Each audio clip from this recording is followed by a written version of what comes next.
Buenos días, Mardia. Bueno, buenas noches. Buenos días, Rosa, ¿qué tal? O tardes, ya para nosotras, es la costumbre. Eso es, ¿no? Y aquí siempre hay que decir buenos días, tardes, noches, como decía en el show de Truman, ¿no? Porque cuando es a través de Internet, pues nos pueden ver desde cualquier lugar, con lo que puede ser día, noche o mañana, dependiendo, ¿no? Mm. Además que es verdad, pero yo siempre tengo la costumbre de buenos días, porque es normalmente cuando la grabo, pero vamos, que sea, como digo siempre, que sea bueno, sea lo que sea y ya está. Así que bueno, pues muchísimas gracias de nuevo por aceptar mi invitación y hacerme un huequito en tu apretada agenda. Y vamos a empezar ya contándonos quién eres. Esta es una pregunta difícil, ¿no? De hecho, normalmente incomoda tanto que preferiría que lo dijeras tú, que hubieras buscado cualquier cosa por ahí y ya está, ¿no? Me gusta definirme en función de lo que amo, que me parece que es como la manera más fácil y más sincera en el fondo, ¿no? Y entonces últimamente, cuando me preguntan, normalmente me defino como con una doble vocación o una doble identidad. Por un lado soy peregrina, peregrina de la vida, lo que incluye en esa peregrinación incluye escribir, el amor por la lectura y el amor por la escritura, y luego soy madre, ¿no? Son dos vocaciones opuestas, la de peregrina y la de madre, porque la peregrina es como que no tiene casa fija, está siempre en movimiento, y la de madre es la que es precisamente una casa fija y los demás pueden estar en movimiento, pero tu abrazo está siempre ahí disponible. Con lo que yo creo que habito estas dos identidades ahora mismo en mi vida como las más fuertes, ¿no? Mm. Mm. Me quedo ahí porque, por supuesto, respeto, ¿no? Siempre todas las respuestas vuestras, pero a la vez decía, es verdad que son contrarias, pero son complementarias en el fondo, ¿no? Por ese, como decía Merton, de mi lugar es un no lugar, ¿no? El tanto físico como... Pero sí entiendo que requieren distintas energías y distintos, quizás, espacios. Y la siguiente pregunta es, ahora tienes muy claro y te has definido con estos dos amores tan intensos y tan profundos, pero hasta llegar aquí, ¿qué puntos de tu vida podrías destacar como esos momentos fundantes que te han llevado a ser quien eres ahora? Bueno, pues hay muchos momentos interesantes, ¿no? Si echamos la vista atrás hay mucho, desde los sueños de infancia, que siempre son significativos, las situaciones familiares de infancia, hasta pues los hitos realmente que podemos reconocer, que todo el mundo reconocería como importantes, todo es significativo porque todo significa en la vida. Para mí es importante, por ejemplo, había un sueño que se me repetía en la infancia que para mí ha sido clave luego en mis vocaciones y es, yo estaba con mi familia en la casa de mis abuelos, salíamos al campo y de repente veíamos un incendio que se iba cerrando alrededor de nosotros, estábamos toda la familia y en un momento dado tenía como una intuición, cuando estaba a punto ya, el diámetro era tan pequeño que estaba a punto de atraparnos. Tenía una intuición, sabía que si excavaba en el suelo y encontraba una piedra preciosa, podría utilizar esa piedra preciosa como para hacer reflejo con las llamas y abrir un corredor por el que escapar todos de la muerte, ¿no? Es muy interesante, esto tiene mucha miga, pero no tenemos tiempo para explicar toda la miga, pero en el fondo sí siento que desde pequeña he estado a la búsqueda de una piedra preciosa, a la búsqueda de una piedra preciosa excavada en el sentido de que se halla con la profundidad que se encuentra en la medida en que profundizamos en nosotros mismos y en el mundo y en el conocimiento, y a la vez es una piedra preciosa que si la encontramos nos da esperanza. He estado siempre a la búsqueda de eso. Creo que tiene mucho que ver con lo familiar, pero siempre he estado a la búsqueda de eso, de tal manera que he sido hasta arqueóloga. Un tiempo en mi vida fui arqueóloga, con lo que ha sido especialmente significativo. Y luego, hitos importantes, pues para mí siempre el Camino de Santiago. Cuando tenía 23 años, hice el Camino de Santiago, estaba bastante perdida y desorientada y de repente me enseñó una metáfora de la vida, una metáfora del sentido y me mostró que había una misericordia, un amor detrás de todo lo que nos sucedía, ¿no? Fue una experiencia cumbre en mi vida que dio la vuelta a mi calcetín. También otro momento importante fue el encuentro con Maulana Signasim, un maestro sufí turco-chipriota, al que conocí como con 25, 26 años, cuya mirada era capaz como de penetrar hasta lo más hondo de tu corazón, Para mí fue muy significativo el encuentro con Maulana y ahí me interné en el camino sufí. Y luego después momentos muy significativos también han sido tanto pues el encuentro con Rafa, mi marido, y todo lo que implica, el casarnos, el hacer vida juntos, etcétera, etcétera. Mis 5 partos, que han sido experiencias liminares intensísimas y experiencias de amor muy hondo, alguno muy difícil también, experiencias difíciles, alguna de ellos, pero experiencias muy hondas de apertura. Y luego después pues todo el proceso literario vital, que es muy vocacional también, la publicación de los libros, pues los congresos que abrimos, el dedicar la casa para encuentros, ¿no? Toda esta vocación como espiritual y de tender puentes es también muy significativa.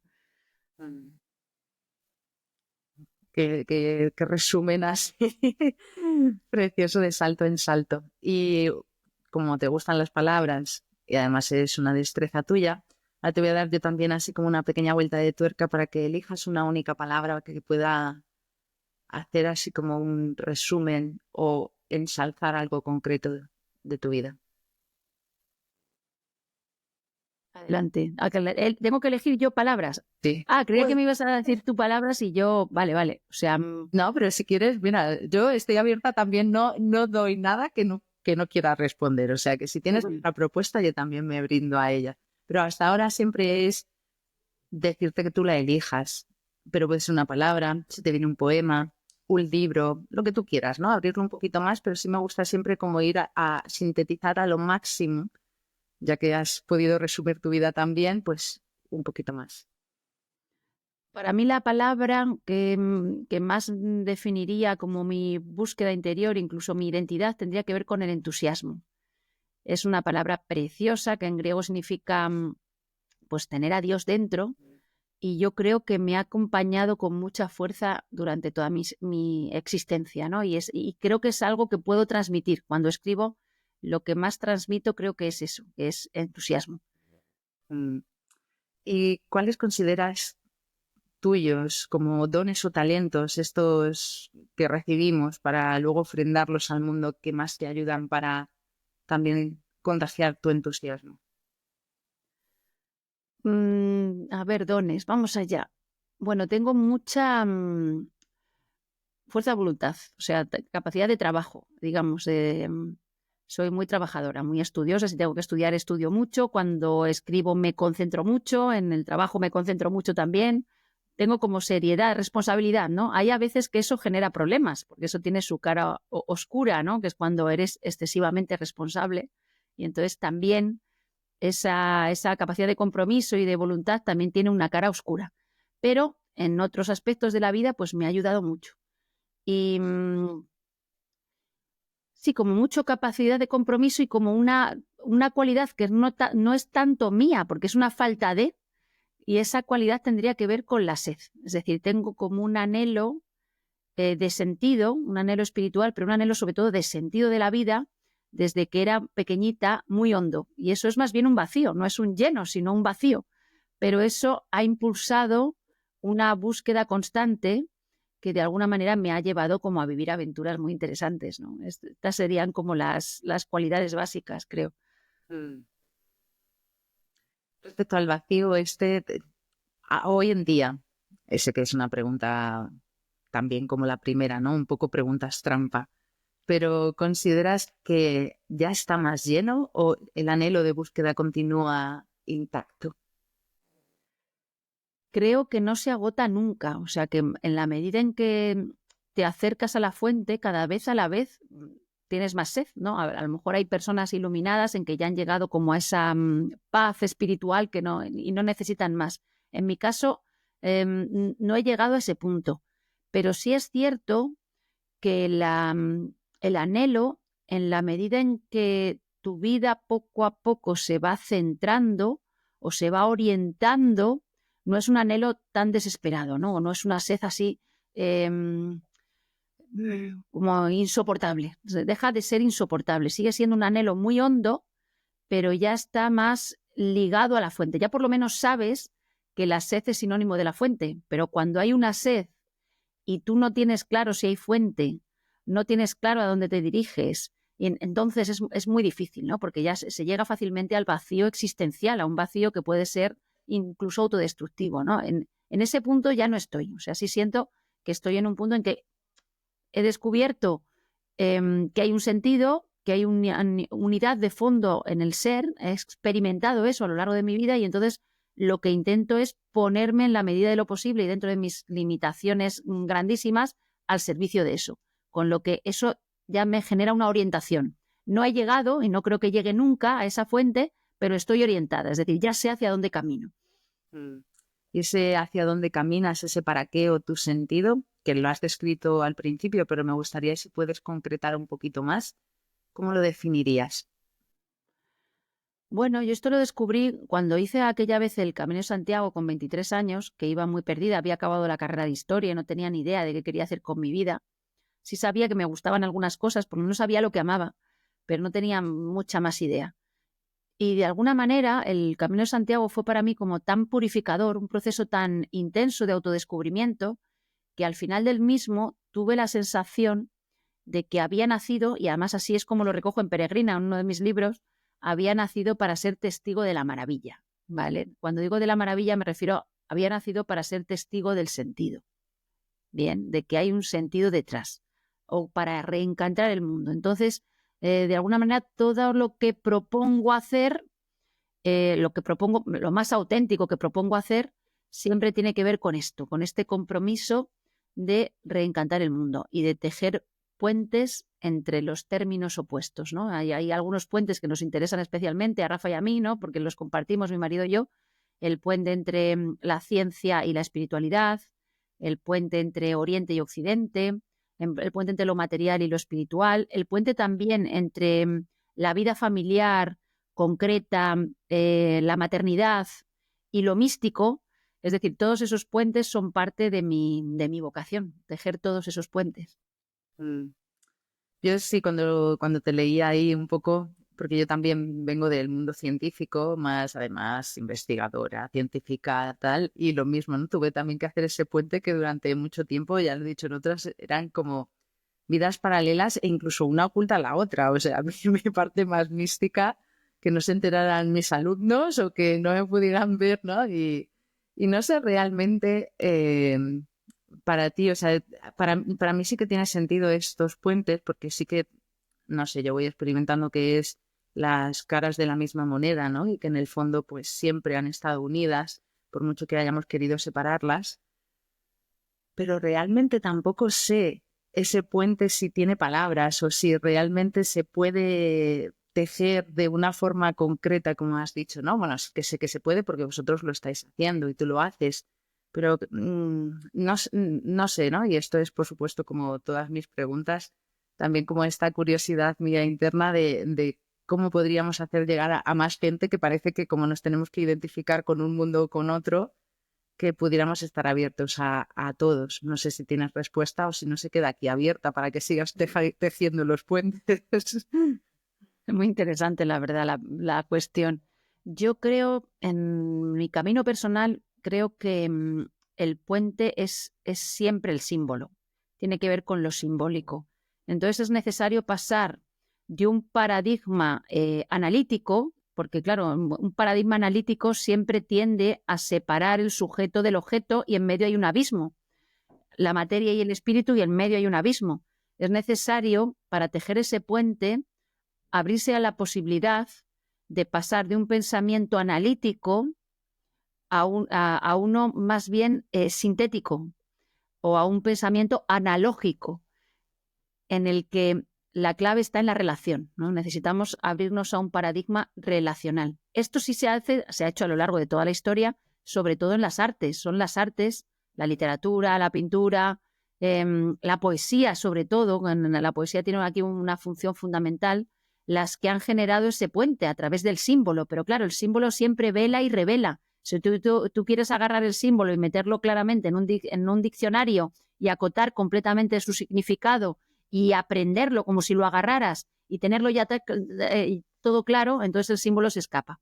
Porque el símbolo siempre, primero, se percibe más desde el corazón que desde la mente dualista, Y en segundo lugar, siempre tiene una apertura hacia el misterio.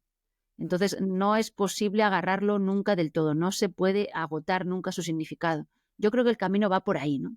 Dice Jaime Buigas en La Sinfonía del Universo, un libro precioso que escribió hace no mucho, dice que necesitamos pasar de la ética del 2 a la estética del 3, ¿no? Él aboga sobre todo por pasar a la poesía, ¿no? Por darle importancia a la poesía, pero en el fondo, a lo que se refiere él y a lo que me refiero yo en este punto, es a que el puente entre los términos opuestos solo puede ser construido a través del símbolo, que a la vez vela y revela, y solo puede ser percibido, en términos metafóricos, por el corazón, más por el corazón que por la mente racionalista. Pues sí, totalmente de acuerdo, y así fue también un poco mi camino, y de hecho el primer libro que yo escribí era de cuentos, pero para adultos, con imágenes, porque para mí el lenguaje simbólico es el que atraviesa esta mente racional más limitada y como que nos devuelve a esa capacidad de asombro de la infancia que puede entender más allá que un significado, pues eso, ¿no? Como muy, muy acotado de que vamos adquiriendo con la adultez, ¿no? Sino que deja ahí como una amplitud. Pues me quedo con ese libro que no conozco y luego buscaré. Y seguimos contigo para preguntarte, ¿cuál es tu motivación para levantarte cada mañana? Esta pregunta también me hace mucha gracia porque por la mañana, desde que me levanto hasta que me voy al instituto, tengo que hacer tantas cosas que casi no me da tiempo ni a plantearme esa motivación, ni a meditar un ratito, porque claro, tengo que colocar ropas, preparar desayunos del cole, levantar a los niños, preparar los desayunos. Algunos días los lleva Rafa al cole y otros días, si entro yo más tarde, los llevo yo, con lo que es que la mañana es tan intensa que no me da tiempo ni a plantearme esto, ¿no? Pero la verdad es que yo me levanto con mucha alegría. O sea, tengo como un ánimo muy alegre. En eso he tenido suerte, tengo facilidad para la alegría, con lo que yo me levanto siempre dispuesta a ver qué aventuras nuevas nos deparará la vida, ¿no? Y así desde pequeña. Siempre he tenido la sensación de levantarme como con ilusión, como sobre todo eso, como con ilusión por la aventura por venir. Pues que siga así. Aunque luego entre medias hay ahí las prisas, el que te has dejado no sé qué, que vamos a llegar tarde, pero que vaya con esa ilusión. Ojalá, ojalá. Yo creo que sí, eso ya lo construyes tú, ya lo llevas, aunque haya también sus días, ¿no? Que yo creo que también, afortunadamente, tampoco somos planos, ¿no? Pero siempre impera algo. Y, y te voy a preguntar ahora ¿qué es para ti? Creo que ya vas a repetir, ¿no? Pero no lo sé. Te la hago así porque me viene así. ¿Qué es para ti lo más importante en la vida? Hombre, siendo madre, siendo madre de 5 niños, ahora mismo mi dedicación y mi atención está casi sobre todo a ellos, ¿no? A ellos y la vida familiar. Em, para mí es esencial, o sea, mis valores tienen que ver con lo familiar, con el estar, ¿no? El estar presente, el estar atenta, el acompañarlos. Es un proceso maravilloso poder acompañarlos cada día. Y luego después el otro como gran pilar que se une, que es algo como muy teresiano, muy de Santa Teresa, une por un lado lo espiritual y por otro lado esa búsqueda y por otro lado lo literario, no solo lo literario, o sea, leer y aprender y también escribir. Tengo una pasión por escribir como constante, que también emergió cuando era yo muy pequeñita y que no ha parado. Y me encanta, o sea, yo me pongo a escribir un ratito, tengo pocos ratos para escribir, pero me pongo a escribir 1 hora al día y durante esa hora soy como profundamente dichosa. De hecho, hay a veces que siento que el proceso de escritura es aún más hondo para mí que el proceso de oración, porque cuando me pongo a escribir es como que me pongo a la escucha y conecto con un ritmo casi sagrado, y entonces empiezan a hilvanarse las palabras unas detrás de otras y suceden cosas realmente mágicas, ¿no? Entonces, para mí el proceso de escritura en realidad es un proceso de revelación. Mm. Y aquí, aludiendo también como a esta parte más humana, eh, Y teniendo en cuenta la vida y la rutina que nos estás contando, que a mí me parece casi como funambulista, ¿no? De generar ese equilibrio, ¿te supone a ti a veces también como una lucha interna de querer dedicar más tiempo a, por ejemplo, a escribir, pero las circunstancias del día no lo permiten, o simplemente vas fluyendo con aquello que acontece y te entregas a lo que hay? O como has dicho al principio, que sí que eres bastante disciplinada y perseverante, tienes unos horarios fijos en los que das cabida a rellenar todas tus partes para poder seguir manteniendo este equilibrio. Bueno, no es lo mismo cuando los niños son pequeños, son más pequeños, que cuando los niños están ya en edad escolar, ¿no? Mientras han sido bebés, que hemos pasado pues por lo menos 10 años con bebés en casa, es decir, con pañales en casa. Estos 10 años eran años de atención caótica, porque el bebé siempre es muy caótico, necesita su atención, necesita que lo atiendas pues cuando tiene hambre, cuando le pasa algo y no hay horarios fijos, no puedes establecer un horario nunca de silencio, no puedes decir, pues tengo hoy media hora para meditar, porque no sabes muy bien lo que va a pasar, ¿no? Y entonces yo creo que genera mucha tensión querer imponerle a la vida un orden, y lo saludable es entregarse a ese caos, ponerse al servicio y a disposición de ese caos. Y si de repente, por ejemplo, yo algunos de mis libros los he escrito en las bajas maternales, porque a lo mejor estaba alguno de los hermanos mayores en el cole por la mañana y se quedaban dormidos y ya, y ahí emergía casi milagrosamente 1 hora y media o 2 y ahí decías, pues aquí puedo escribir, ¿no? Entonces, mientras los niños son muy pequeños, mi manera de actuar en ese sentido ha sido escribir cuando la vida me lo permitía. Si la vida me lo permite, escribo. Si la vida no me lo permite, no escribo. Y no intentar nadar contracorriente, porque entonces pierdes mucha energía.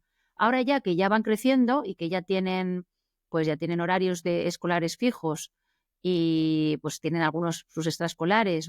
Entonces sí que tengo horarios más, y yo tengo media hora, media jornada en el instituto, pues sí tengo por las mañanas un par de horas para escribir y para leer. Yo creo que no necesito más. Tengo eso y al fin de semana a lo mejor me levanto temprano y un ratito. Creo que no necesito más. Hay a veces que digo, es que podría estar escribiendo todo el día, y es cierto. Pero si paso demasiado tiempo con trabajo intelectual, mi alma me pide que lo coordine con algo más cotidiano, incluso físico, porque también tengo una dimensión muy física, o salir a caminar, o estar con ellos y acompañarlos, es decir, me gusta como estar muy equilibrada en ese sentido, porque si no, de hecho yo hasta que tuve a mi primer hijo, hasta los 28 años, yo tuve una beca en la universidad 4 años y me pagaban por estudiar y por escribir, ¿no? Y no acababa ninguna de las obras, ni siquiera acabé la tesis hasta que hasta el embarazo de mi segundo hijo. Es decir, que acabé la tesis ya con niños, porque era demasiada energía en lo intelectual. Y yo necesitaba como ir cubriendo todas mis energías, ¿no? Esto, por ejemplo, en la cábala, en la estructura del árbol de la vida se ve muy bien. Cada una de tus dimensiones necesita que tú le des un poquito de tu energía, ¿no? Hay una dimensión que es sexual, necesita su espacio. Una dimensión social necesita su espacio. Una dimensión de búsqueda interior necesita su espacio. Una dimensión de belleza necesita su espacio. Es decir, para mí, la salud mía, por lo menos la mía, porque yo soy muy apasionada, por ejemplo, con el leer, y podría estar, si yo no tuviera hijos, podría estar 20 horas al día leyendo y escribiendo, pero no me resulta saludable, porque para mí la clave es como poder unir continuamente lo celeste con lo terrestre, Marta y María, decía Santa Teresa, es decir, la contemplación con la acción o con el servicio. Y el hecho de tener una familia me permite esta armonía, es habitar en esta armonía. Pues sí, también lo comparto. ¿Y qué legado te gustaría dejar? Esto no me lo he planteado yo nunca todavía, porque quiero creer que es porque soy joven para plantearme eso, ¿no? Pero es algo. Tengo una amiga que es chamana, que escribe unos libros preciosos, que ella ha fundado como una especie de página web, ha creado una página web que se llama El legado de ella, ¿no? Y porque está ya centrada en esto, hombre, es una mujer un poco más mayor que yo, pero está como muy centrada en la importancia del legado, ¿no? claro, yo por ahora vivo muy en lo que la vida me pide ahora mismo, ¿vale? Lo que la vida pide para mi vida concreta. Entonces, lo que sí me gustaría, pues es poder acompañar a mis hijos de la manera más amorosa y consciente posible, y que eso de alguna manera genera unos frutos. Igual con las obras que escribo o pues los cursos que damos o las formaciones o las conferencias, en el fondo también deseo una comunicación con el lector o con con el asistente, en el sentido de pues querer sembrar ahí algo hermoso. Ojalá que sí, ojalá que es sobre todo algo que tiene que ver con reencantar el mundo. Esto es lo que me gustaría pues dejar, si pudiera dejar algo. Y, y vamos a cerrar ya. Bueno, te voy a hacer otra más. ¿Qué pregunta te harías a ti misma? ¿Qué pregunta me haría a mí misma en una entrevista? Porque esto me hace gracia, que me imagino Puedes, siempre a los... puedes ¿eh? aplicarlo en el ámbito que tú quieras, no tiene por qué ser una entrevista. Yo me imagino siempre a los ángeles estos o los seres sagrados que vienen al final de la vida y te cogen y te dicen, pero bueno, ¿y qué has hecho con tu vida? ¿No? ¿Qué has hecho con tu vida? Pues en el fondo la pregunta constante que yo creo que deberíamos hacernos casi cada día es: ¿qué estás haciendo con tu vida? ¿Estás haciendo con tu vida algo que merezca la pena? ¿No? Ese sería pues la cuestión continua. Si no estás haciendo con tu vida algo que mereces la pena, hay algo que corregir. Sí, pues entonces sigue adelante. Esta sería la pregunta, ¿no? Mm, Pues sí. Ahora ya no te voy a dar ahí más porque digo, claro, y lo que merezca la pena, ahí también entraríamos en otro melón grande para ver, definir cada uno qué es lo que realmente le causa satisfacción, ¿no? O esa plenitud. Pero vamos a cerrar ya con un mensaje que te gustaría darle a los que nos están viendo ahora. Pues a ver, un mensaje así para los que nos ven sobre todo. em, pues el anhelo, mi deseo, mi anhelo de que puedan conectar con lo más hondo de sí, ¿no? Y hacer fructificar su vida desde eso, ¿no? Desde eso que encuentren cuando miren en lo profundo. Esto sería como el deseo más hondo. Y también bendiciones a todos los que nos escuchen, que su vida esté llena de bendiciones y que encuentren el camino de regreso a casa. Mm, Pues sí. Pues sabes que yo, el primer libro que empecé a escribir, que nunca he terminado, se llama Vuelta a casa. Empecé ahí un poco como ese peregrinaje de rescatar el linaje y hacer ahí, y sigue inacabado, que me lo acabas de recordar, así que por algo será. Creo que ¿Hace cuánto lo empezaste, Rosa? pues lo empecé en la pandemia, antes de la pandemia, o sea que ahí lleva Tiene tiempo. Es que hay libros que necesitan mucho tiempo de gestación. Tú pones la intención y a lo mejor se acaba dentro de sí, 10 años.